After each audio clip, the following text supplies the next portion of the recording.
Hi, thanks again for tuning into this podcast, Asking for a Friend. My name's Ben, and today we are continuing our conversation about racism. We're in a 3-part series. This is episode 2. Now, we acknowledge that this is a divisive issue in both the church and our world, and we don't have all the answers. And we understand that there are many views on this topic. We've invited Jessica, Lola, and Chastity, 3 of our Black and Brown members, to share their personal experience and give us insight into how they view this topic. These views are not necessarily representative of all of LIFEchurch or its leadership, but we believe it's important for all of us to grapple with the complexities of this issue. Last episode, we asked Chastity, Jessica, and Lola about their experience in the overall church, and today we will cover why they think the phrase, "I don't see color," is offensive. This is a 3-part series, and this is part 2. So let's get into the episode. Here's Josh, Chastity, Lola, and Jessica. All right, welcome to another episode of Asking for a Friend. My name is Josh, and today I have again with me Chastity, Jessica, and Dr. Lola. We are in the middle of a 3-part series. Last week we talked about your guys' stories of what it feels like being Black in the church. And this week, we are going to tackle this question. Why is the phrase, "I don't see color," offensive? So I can start. I feel like the phrase "I don't see color" usually comes up when a white person or white people are confronted with the issue of racism. Yes. And so it's like to prove that, I am not racist or I am not prejudiced or, I'm not a bad person. I'm a good, decent human being. I don't see color. And because I don't see color, I can't be racist. And so we're all good. And I personally think that is offensive, and I'm going to get a little bit specific and kind of deal with the form that pops up in Christian circles. And I think you know that scripture because I can't remember it, the one in Galatians where it's like there's neither Jew nor Gentile, slave nor free, and so not white Christians won't necessarily say I don't see color. That's basically what they would say, throw that scripture out and be like, well, we shouldn't be talking about race, or we shouldn't be talking about racism because guess what? We're all one now. And that makes no sense to me because that is not true. I feel like I was born and raised in Nigeria, and so I grew up Nigerian. It wasn't until I came to the United States that I identified myself as Black. And I feel like the difference with Black immigrants and descendants of slavery is that for me, I can trace my, ancestors. I can trace my lineage back to a certain village in Nigeria, right? Whereas for them, they can't, right? So I have that privilege, and I acknowledge that privilege. But what happens is that we are raised to see that as part of our identity. I'm Nigerian, I'm Black, or, I'm from Peoria, Illinois. Like that's a big part of our identity. And it's not just a, I'm filling out a form and it asks me if I'm Black or white or Caucasian. No, that's not it. It's deeply ingrained in the culture. And I feel like that's what is missed or misunderstood or not acknowledged when, people throw out, "Oh, I don't see color," or, "Oh, we're all one and we shouldn't be having, conversations about race." I think it also does a disservice to God because he did not create one kind of people. It's like we have different, Revelation talks about different tribes and different tongues. And so we have different people groups in different cultures, right? And it does a disservice to God to kind of just, as a easy way out, as a way to save yourself, to just be like, we're all one. Let's just see each other as one. And then it's a cop out.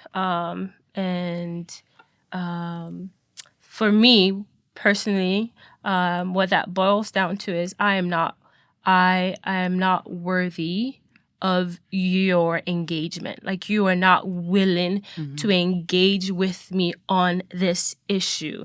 Therefore, you are going to take the easy way out and be like, I don't see color. Yeah. Yeah, I would agree. Like, it's definitely a cop out, right? Yeah. It's initially, if I hear that, you're dismissing my very being, because I mean, we all live in this world. It's not black and white. It's not like 1930s TV show. You can see that I'm brown, and I can see that you are white. And so you're basically denying my existence, and denying everything that I've experienced, or people that look like me have experienced, which also, again, is a cop-out, because what it really feels like is that this person is trying to get out of a conversation that's going to make them feel bad. Yeah. They're trying to get out of a conversation that maybe in their mind, like, they're like, I'm not racist, so that means if I agree to go down this route, you're going to point out things that are going to make me see some flaws. There's during 2020, my organization, we did a podcast listening to, I think it's called Seeing White People, and just understanding how like, just going to this, just trying to get white people to understand that that you can be a good person and racist is hard. I mean, it's a hard conversation for me as a Black person, hard concept, because that's what happens. People think it's like, you're being defensive because you think that I'm questioning how good-natured you are. Some of the nicest people in the world are also very racist. And that's the truth. Being racist is now considered a slur word for some people, because no one wants to be that. A slur word? Is that slang? Well, I would say slur word, because I mean, it's not going to be as bad as some. There's different levels to slur words. Some hit you harder than others, but now if you call someone racist, they think that you are calling them something, it's derogatory. Yeah. Gotcha. Yeah. So, yeah, it is something no one wants to be called. I mean, it's the same as a cuss word for some people.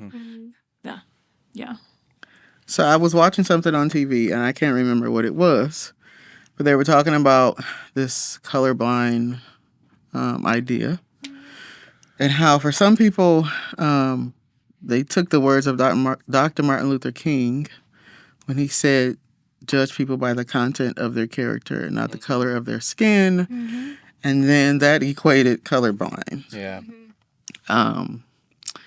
And I just don't understand how those two are connected, because if you, to become colorblind, an individual, the entire society, for it to be effective, the entire society would have to act as if colors didn't exist. And colors exist, and in some ways your life is affected by your appearance, right, in many aspects. And so it's very cute for people to say that they are, but it's not true. And I completely, what's the word? I completely disagree with the argument of people who do try to use the MLK words and shape it for their own, lack of ability to acknowledge issues, like Jessica said. That's what I would say. Yeah. So how can those of us get better who choose to, whether they say it or not, I don't see color, or it's just in their heart, right? Like, maybe their heart's right, like they feel like, hey, we're all one, right? How can we get better, just knowing the distinction now? Well, traditionally people say go find a Black friend, but don't do that. Go out and seek human connection. And hopefully in this area, you'll find people of all backgrounds, get to know someone genuinely and understand who they are, where they came from, like maybe find out what the differences you all have and what similarities you have. If we're going to go from a Christian perspective, I think about what would Jesus do in this situation, because from my opinion, it wouldn't be saying I am colorblind and I have no desire to know anything about who you are. I don't know. I get tired of this "we don't know" argument. And I say that because, like, if I don't know about sex trafficking, I don't know a lot about it, but I can research a legitimate NPR article like nobody's business, and I can read the stats in the state of Iowa that talk about how sex trafficking here has increased from 2020 to 2021, and like I can seek out stuff and I can learn about it. And so for people to say, I just don't know, you don't know because you don't want to know. It hasn't personally affected you. Therefore, you dismiss it, right? Especially in Iowa City. I mean, there's really not an excuse in the corridor, Cedar Rapids, Iowa City area. It is diverse by Iowa standards. Yes. If you're living outside of that area, maybe that's why Google's your friend. But this is where we live, and it's only gonna get the diversity, racial diversity, is only gonna grow for years to come. I think I would say this, just plainly get uncomfortable. Yes. Get All uncomfortable. caps, yeah. Get uncomfortable. Just do it. Because I feel like, it is uncomfortable to step out of what you've always known, how you've always done things, and try to do it differently, and try to see things differently, and try to befriend someone who's completely different from you. And I think sometimes because it's uncomfortable, people kind of like shy away from it, or don't really want to put in the work. But if really if the goal is for us to change things, then folks need to be willing to get uncomfortable and to get in situations where it's just new, where it's new and different, and to be okay with the new and the different, because that's the only way that change happens.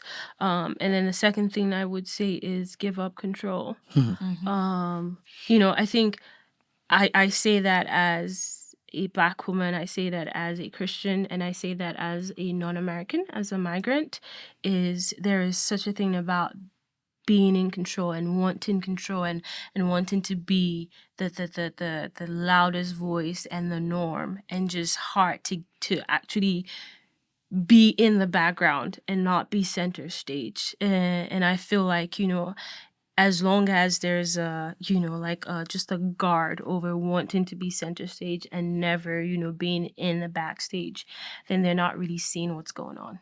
And if they're not seeing what's going on, then they can't be a part of the change. And so I think when they decenter themselves, then they can actually see, oh wait, it was only great in my bubble, and it's not great outside. Yeah. I would like to add also, as we're saying all this, don't make this a project. Because it's really easy to do that when you're like, especially if you're coming from a good heart, a good space of mind, that you want to do this. But for you, that means you're checking off lists. And just remember the humanity. How did you make your friend when you were 5 years old? How did you make a new friend when you're 27? Approach it like you would in any other situation. Also, I do know that, like, at least in my experience, my friends, my white friends, that they want to do something like this, they're so afraid of doing something wrong. Mm-hmm.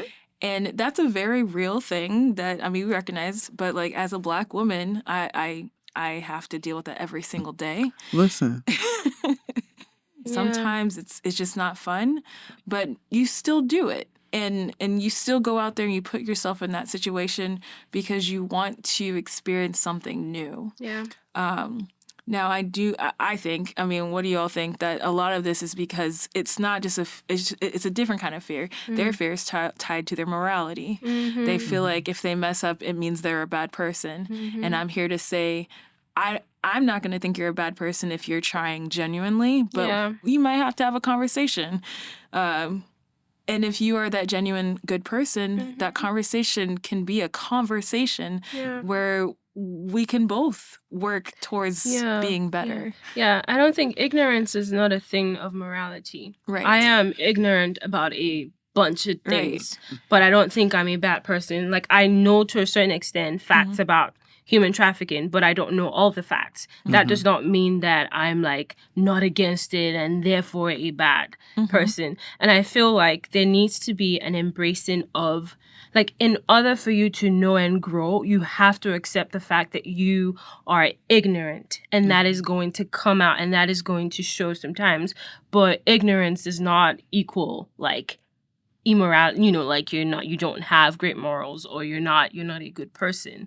And so it's like, again, just being okay with getting it wrong. Again, I feel like it's the control thing that kind of plays into perfectionism. And so it's like, if I'm in the spotlight, I can't mess up, So when you decenter yourself, then you realize I can actually mess up, and then you allow yourself to actually go through the process of learning, which involves realizing, oh, wow, I did not know that. Oh, wait, I had some really, really ignorant thoughts, I know when the four of us first got together via Zoom to talk through like what we want to accomplish here, after that call, I was just like dinking around in the kitchen, and then Courtney finally said, after minutes go by, "Josh, are you okay?" And I said, "Maybe I just feel really heavy." And she's like, "Well, why?" And I said, "I think I'm racist." Now, question mark. yeah, well, she was able to maybe articulate what was going on in my heart a little better. Yeah. But what that phone call did was it highlighted my privilege. And I think that's the goal for this series, is to highlight our privilege, and to burst our bubbles, right?